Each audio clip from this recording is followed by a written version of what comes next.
How do you feel the whole process of revealing the diagnosis and then dealing with that was managed in your case? Not particularly well. I mean, it was very quick for me. I think I went on a Thursday for the initial mammogram.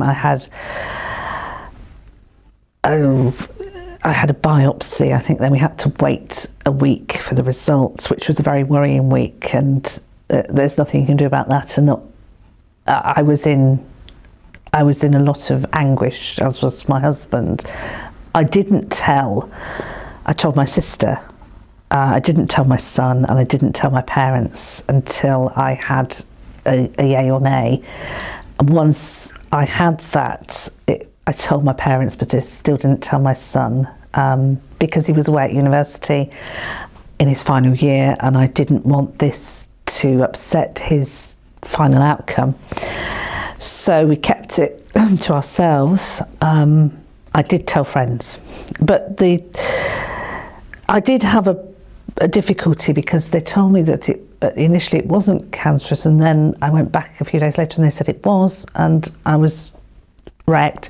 Then they uttered the words mastectomy, and I rebelled against this, and I said no, in this day and age there must be something else. And I think at that stage they said, well, we will do a wide excision and try and remove the cancer, which I had a day case for that in Glenfield, which was okay. But the telling me I had cancer was not, I think, particularly well done. It was I did sit with a nurse afterwards, but it was very, I was too upset. I was crying. Now, clinicians are often trying to find the best way to do that, and of course it's a difficult situation. Yeah. But we very rarely ask patients, how do you think the process should be handled? And I just wonder if you have any view on that. I think that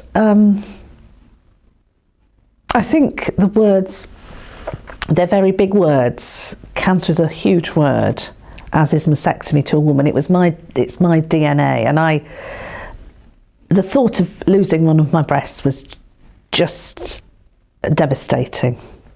Even though it was going to take away a bad part of me, an illness.